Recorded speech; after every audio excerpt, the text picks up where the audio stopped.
2026 hakikaten ifşa dalgasının hızla aktığı bir yıl. Haluk Levent'in haritasında ne vardı da bu kadar tetiklendi? Bu ifşa dalgası henüz gerçekten yeni başlıyor sevgili dostlar ve yıllardır belki üstü örtülen, konuşulmayan dosyalar açılıyor. En büyük çöküş halkın düşman bildiği yapılarda değil, güvenip para, oy, çocuk, veri ve itibar emanet ettiği yapılarda yaşanıyor olacak. Özellikle yeni aylarda ve dolunaylarda benim çok dikkat ettiğim bir şey var. Altında çalışan bir sabit yıldız var mı? Bunun ardı sıra bir şey daha patlayacak. Artık tek kişinin değil, ekiplerin, kurumların ve kolektif yapıların ön plana çıkma zamanı, bazı gerçeklerin eninde sonunda ortaya çıkma gibi kötü bir huyu vardır. Buralarda yaşanacak her olay, ortaya çıkacak her gündem, Ağustos'un 8'i, 12'si, 17'si, 18'i arasında çok daha büyük patlamaları ardı sıra getirebilir. Efendim her birinize merhabalar. Son günlerde yaşanan gelişmelere baktığınızda fark ediyorsunuz ki 2026 hakikaten ifşa dalgasının hızla aktığı bir yıl ve yıllardır belki üstü örtülen, konuşulmayan dosyalar açılıyor. Dokunulmaz sandığımız bütün isimler yeniden sorgulanıyor. Bana kimse dokunmaz, bana hiçbir şey olmaz dediğimiz bir yıl değil demiştik defaatle ve bugün aslında her şeyin, gökyüzündeki sistemin aslında yeryüzünde nasıl tasfiye ettiğini de görüyoruz açıkçası. Artık mesele kurulan düzenlerin yavaş yavaş hatalı düzenlerin, ahlaksız ve yasa dışı düzenlerin bozulma zamanı. Hatta sadece 2026 değil 27 yılında da bu dalga devam ediyor olacak. Türkiye'nin haritasında dünyanın hem güç haritasını değiştirecek etkiler varken hem de Türkiye içindeki dinamikleri de değiştirecek demiştik. Şimdi özellikle dünkü haberlerden bu yana hepimizin aklında birçok soru var. Bu soruların da ardı arkası kesilmiyor. Biz kime güveneceğiz? Neden böyle bir şey yaşandı? Bu ifşa dalgası başkalarını da götürecek mi diye. Aslında yeni aylar ve dolunaylar buraları biraz ışık tutuyor tabii ki ama en önemlisi gökyüzündeki tutulmalar oluyor. Türkiye'de yardım ve iyilik imajıyla tanınan isimlerin üzerindeki incelemelerin devam edeceğini zaten 2025 yılında Temmuz ayında attığım bir tweette sizlere duyurmuştum. Tweet'i de ekip arkadaşlarımız şuraya koyacaktır. Oradan da inceleyebilirsiniz. Bunun devamının da geleceğini düşünüyorum. Hem de çok sert bir şekilde geleceğini düşünüyorum. Televizyonda sıkça gördüğümüz isimler Afet Çocuk Sağlık Eğitim başlığı adı altında toplanan bağışların ya da toplanan bağış kurumlarının mali kayıtlarının dosyalarının da açılmasını bekliyorum. Bu işin içerisinde siyasi figürler de olacaktır. Yıllardır tanıdığımız sanatçı figürleri de olacaktır. Bu mesele sadece bağış parasının kişisel harcamalarda kullanılması da olmayabilir. Bağışların ikili ilişkilerde şirketlere aktarıldığı, gayrimenkul alındığı, reklam ve organizasyon faturaları üzerinden para dolaştırıldığı iddiaları da oldukça aktif bir şekilde gündemde olacaktır. Kamuoyunun yıllarca iyi insan olarak tanıdığı figürün veya figürlerin evlerindeki operasyon dalgalarını da ardı ardına görürsek açıkçası hiç şaşırmayacağım. Ben bunu yıllarca zaten sizlere yayınlarımda da yazılarımda da anlatmıştım. Dosya büyüdükçe sanat, medya, iş dünyası, siyasi bağlantılar ortaya tabii ki çıkabilir. İlk savunma itibar suikastı olacaktır tabii ki ama ardından dekontlar, şirket bağlantıları vesaire de gündeme gelebilir sevgili dostlar. Şimdi önümüzde ne var? Önümüzde Temmuz ayında 14 Temmuz'da Yengeç yeni ayı var. Ardı sıra 29 Temmuz'da Kova burcunda bir dolunay var. Özellikle yeni aylarda ve dolunaylarda benim çok dikkat ettiğim bir şey var. Altında çalışan bir sabit yıldız var mı? Sabit yıldızlar öngörü yaparken gerçekten bizlere çok katkı sağlayan göstergelerdir ve özellikle birkaç kurumun daha haritasını bu süreçte inceledim. Fakat istiyorum ki Haluk Levent'in haritasında ne vardı da bu kadar tetiklendi? Aslında bunu size kısaca da olsa anlatmak istiyorum. Zaten Merkür ve Neptün'ü Akrep Burcu'nda kavuşumda. Akrep Burcu 8. evin burcudur ve başkalarının paralarını yönetmekle ilgilidir. Bunların yöneticisi Mars, Güney Ay düğümü dediğimiz göstergeyle kavuşumda ve Antares'e yakın, Antares sabit yıldızına yakın bir güneşi var Haluk Levent'in. Bu başarı verir, zenginlik verir ama aynı zamanda da büyük bir yıkıcı etki verir. Ahbap'ın haritasından baktığımız zaman ise kuruluş tarihi, bugünkü elimizdeki kuruluş tarihi 31 Temmuz 2017 ve Güneş Mars Aslan kavuşumu var haritada. Aynı zamanda da haritası, bunu astrolojiyle ilgilenenler ya da astroloji öğrencileri bilir. Yarı metonoma gidiyor. Çünkü ay düğümlerimiz zaten Aslan Kova aksına geçiyor ve bu haritada da Güney Ay düğüm Kova, Kuzey Ay düğümü Aslan ve 6-12 akslarında yerleşmiş vaziyette. Yani hizmet evi, kapalı alanlar, hapishaneler dediğimiz bir alan. Zaten haritanın 8. evinde bulunan Uranüs'te Züben Elgonomi dediğimiz sabit yıldızı ile ilgili toplumsal konular, toplumsal yıkım, ihanet, kayıp ve birçok temayla da ilişkilidir. Zaten haritaların her iki haritaya baktığımızda benim yaptığım öngörü çok böyle uç noktalarda bilinmeyecek bir öngörü değil sevgili dostlar.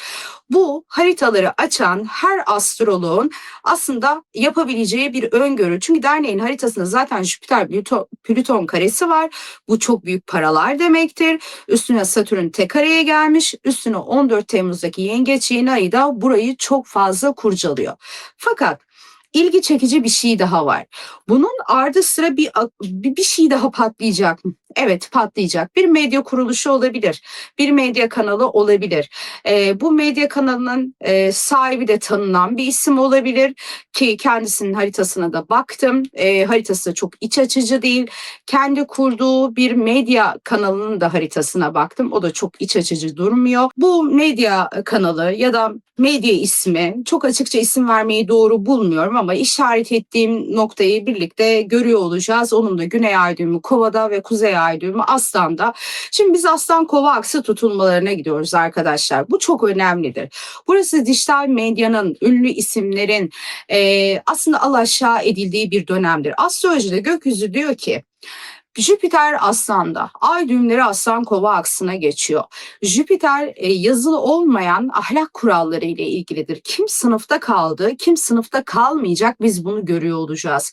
Satürn ve Neptün'ün Koç burcunda olması, aynı zamanda bahsettiğim birkaç kurum haritasında hem Kova burcunun vurgusu yani dijital medya ağları, işte Aslan ün ve görünürlükle ilgili buraları temsil ettiği için milyonlar tarafından izlenen yayıncılar, yapımcılar, röportaj verenler, dijital mecrada olanlar, daha önce çok tanıdığımız popüler sanatçılar, bunların finansman modelleri gündeme gelecektir. En az bir tane kadın figür, en az bir tane erkek figüründe bu tutuklama furyasında dosyalarda ismini geçmesini beklerim. Bunlar yine çok tanıdığımız isimler olabilir. Buradaki mesele aslında şirketin parayı nereye kullandığının dışında şöyle bir durum olacak. Bu sene için 2026'da yasa dışı bahis çok fazla gündeme gelecek demiştim. Burası yasa dışı bahisi gündeme getiriyor olacak. Üstü örtülü finansmanları getiriyor olacak. Sahte faturaları, kişisel verilerin kullanılması veya bazı yayınların para karşılığında yaptırıldığına dair büyük iddialar da gündeme gelebilir. Aynı ağda yer alan birkaç fenomenin soruşturmaya dahil edilmesi, telefon kayıtlarından yeni isimlere ulaşılması da mümkün olabilir. Ya tabii ki burada ben sadece reklamını yaptım, reklam aldım gibi savunmalar elbette olacaktır ama 2026'nın aslında astrolojideki gökyüzü etkisi şuydu sevgili dostlar. Satürn ve Neptün'ün Koç burcuna gelmesi, işte Uranüs'ün İkizler burcunda olması, Plüton'un Kova burcunda olması, Jüpiter'in Aslan'a geçmesi, aksların burç değiştirmesi gerçekten çok ilginç ve acayip bir yıldayız. Bu yıl aslında bazı şeyleri kapatmakla ilgilenecek. Bu yılın etkileri hatta 2-2,5 sene sürecek. 2027'nin sonları ve 2028'in başına kadar devam edecek bir ifşa furyasından bahsediyoruz. Dolayısıyla mevzu yasa dışı bahis, para, kara para aklanması, bunun üstünden örtülü finansmanların ortaya çıkması gibi birçok gündem olacaktır. Bu süreçte Aslan Burcu'nu şöyle okumanızı istiyorum. Ün, şan, şöhret, işte göz önündeki isimler, liderler, siyasi figürler, bunları hedef alan göstergelerden bir tanesidir. Jüpiter'in teması zaten yazılı olmayan ahlak kuralları demiştik. Şimdi burada bir dönüp bakacağız. Biz bu konuda etik davrandık mı, ahlaklı davrandık mı, birinin hakkını yedik mi, birini sömürdük mü, vicdanımız rahat mı? Şimdi bizler bazen zannediyoruz ki biri kötülük yaptığı zaman karşılığını ödemeyecek zannediyoruz ama sistem ve Rabbim, alemlerin Rabbi Allah bunun karşılığını elbette ki ödetiyor. Dolayısıyla bu furya devam ederken sanatçı, siyasi isimler ve medya kanallarını da aktif içine alacaktır. Ardı sıra neler gündem olacaktır? Konserler, festivaller, reklamlar, ulaşım ve sosyal medya harcamalarında şişirilmiş faturalarda karşımıza an ve an çıkmaya devam edebilir. Olay sadece gözaltıyla ya da sorgulamayla sınırlı kalmayabilir sevgili dostlar. Belediye meclisindeki dengeler değişebilir. Parti o ismi savunmak isteyebilir veya mesafe koymak isteyebilir ama daha çarpıcı olanı şu olacaktır.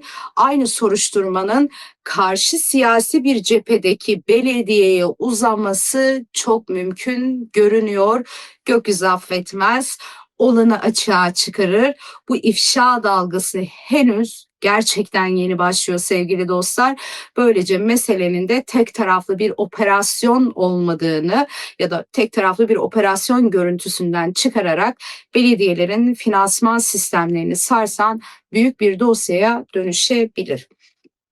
Diğer bir noktada ise gökyüzü bize ifşa dalgasından neler gelecek ve neler olacak derken 14 Temmuz tarihinde Yengeç Burcu'nda bir yeni ay yaşayacağız.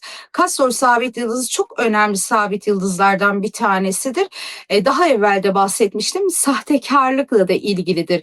Birden gelen ünün düşmesiyle de ilgilidir. Hatta bu 2020 ve 21'li yıllarda ünlü olan kişilerin de itibarlarının düştüğünü göreceğiz.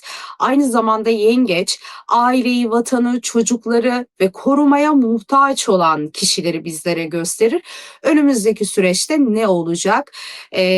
Aşevleri, işte gönüllü kurulmuş hastaneler, gönüllü açılmış okullar, kreşler, bakım merkezleri gibi noktaları da ele alıyor olacak.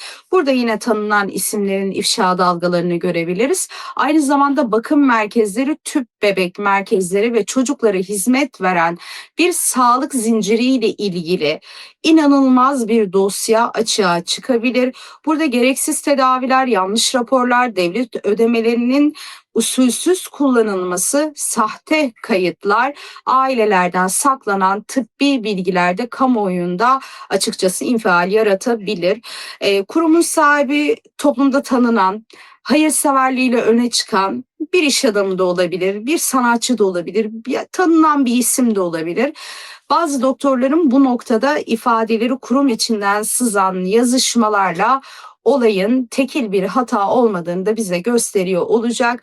Burada ne göreceğiz? Ruhsat iptallerini göreceğiz. Tutuklamalar ve sağlık mevzuatında acil değişiklik de tekrar gündeme gelebilir arkadaşlar. Hatta şu soru akıllarda olacak. Bir kurum nasıl yıllarca denetlenmedi sorusu da halk tarafından çokça sorulacak olabilir. Aynı zamanda devam eden bu gökyüzü etkisinde Jüpiter Aslan büyük hikayeleri büyüttüğü yerden çekiyor olacak. Sizi büyütmüştür, şişirmiştir, bir balon haline getirmiştir. Ama siz orada etik olmayan bir şey yapmışsınızdır. Zaten Mars-Uranüs kavuşumuyla beraber Aldebaran sabit yıldızı hattı çalışıyordu. Plüton Kova ile beraber de teknolojik sistemlerin arkasındaki güç ilişkilerini de görüyor olacağız. Belki burada bir yazılım olabilir ya da bir başka bir proje olabilir. Bu projeyle ilgili de inanılmaz sansasyonel gündemler bizleri bekliyor sevgili dostlar. 2026'nın bu kalan yarısıyla beraber Aslan Kova aksına geçeceğiz. 18 ay boyunca buradaki tutulmaları deneyeceğiz ve 2027'de zaten 5 tane tutulmamız var. En büyük çöküş halkın düşman bildiği yapılarda değil, güvenip para, oy, çocuk, veri ve itibar emanet ettiği yapılarda yaşanıyor olacak. Bazı gerçeklerin eninde sonunda ortaya çıkma gibi kötü bir huyu vardır.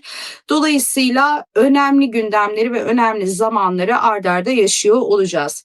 Kova burcundaki bu dolunay aslında çok zorlu dolunaylardan bir tanesi. Çünkü yapay zekayla, veriyle, teknolojiyle, elektronikle, siber ağlarla çok ilgilidir, doğrudan ilgilidir. Aynı zamanda burası çok fazla FCS dolunayının etkilerini de taşıyor olacak. 30 Haziran'da FCS'te bir dolunay yaşamıştık. O dolunayın etkileri daha henüz bitmedi. Çünkü tam o gün Jüpiter Aslan'a geçti, Merkür ise retroya girdi. Haliyle oranın etkilerini de kızıştırıyor olacak. Liman işletmeleri, yine Hürmüz Boğazı, savunma sanayi, ticaret yolları, enerji hatları yine aktif çalışıyor olurken de tam 22 Temmuz civarında da YKS sonuçları açıklanıyor olacak. Yeni ay ve dolunayın tam ortasında bu sonuçlar açıklanırken burada da bazı kargaşalar devam ediyor olabilir. Ama aynı zamanda üniversite geçiş sınavı ile ilgili bazı değişiklikler de tabii ki olacaktır. Şimdi Kova dolunayı Boz sabit yıldızında. Burası askeri uçakları, ihlalleri, siber saldırıları, hava kuvvetlerini ve savaş pilotlarını gösterir. Yine burası şöyle bir etkiyi verebilir. Çok önemli isimlerin, işte ülke liderleri, yöneticileri ya da kritik bakanlıklarda çalışan kişilerin suikastine biraz yatkınlık gösterebilir. Burası çok dikkatli olunması gereken de bir lokasyon. Zaten Satürn retroya girecek ve S pozisyonda olacak. Neptün zaten retroda olacak ve dolayısıyla Temmuz-Ağustos'u içerisine alan bu aylar hem devletler açısından hem de bireysel bizler açısından çok çok önemli sevgili dostlar. Tabii ki 2027 yılı çok ayrı konuşacağız ama buralarda yaşanacak her olay, ortaya çıkacak her gündem, Ağustos'un 8'i, 12'si, 17'si, 18'i arasında çok daha büyük patlamaları ardı sıra getirebilir. Yardım kuruluşları artık bu çemberin içerisine girdi. Vakıflar, dernekler, belediyeler, dijital ağlar ve kamu fonlarının yönetildiği bu alanlara sık sık denetimler yapılmaya devam edecektir kıymetli dostlarım. Jüpiter Aslan ve Plüton Kova karşıtlığı yaşayacağız. En önemli gündemlerden bir tanesi de bu olacak. Bir ay boyunca 17 Ağustos'a kadar deneyimleyeceğiz. Bunlar karşıtlık yaptığı zaman da çok sıkıntılıdır aslında gökyüzü. Hem karizmatik isimler, hem karizmatik liderler, hem sistemlerin dönüşünü ve bunlar dönüşürken de aradaki gerilimleri aslında bize anlatıyor olacak. Tabii ki dijital kimlik sahteciliği, seçim güvenliği, telif hakları, yapay zeka ile üretilen içeriklerin hukuki geçerliliği, deepfake delilleri de yine gösteriyor olacak. Yine bu süreçte dikkat etmemiz gereken şey ise barajlar ve içme suları olacak, enerji hatları, elektrik şebekeleri olacak. Ülkelerinde nükleer yatırımlar dediğimiz alanı da çok fazla etkin çalışıyor olacak. Artık tek kişinin değil, ekiplerin, kurumların ve kolektif yapıların ön plana çıkma zamanı, buraların arınma ve temizlenme zamanı. Dolayısıyla uzun zamandır hem medyada hem de siyasette aktif olan isimlerin etkisi tamamen azalırken daha kurumsal yönetim tartışmaları çok fazla olacak.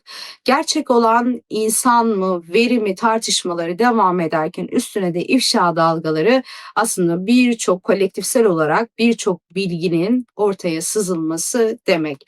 Umut ediyorum her şey güzellikler getirsin. Bir tarafta Plüton Kova sistemi söküyor. Bir tarafta da aslında Jüpiter Aslan şişirilmiş egoları, balonları haksız yere kazanç edip kendi için kullanan insanların da ahlaklı olmadığını da ortaya döküyor. Yengeç teması halktır ve 14 Temmuz'da yengeç teması çok güçlü çalışıyorken burada istihbarat, yargı, emniyet, dijital güvenlik, kamu fonları da ön plana çıkmaya devam ediyor olacak. Plüton Kova, Jüpiter Aslan karşıtlığı yalnızca liderleri değil, lider üreten, ünlü üreten sistemleri de sorgulamaya devam ediyor olacak. Sevgiyle kalın, hoşça kalın.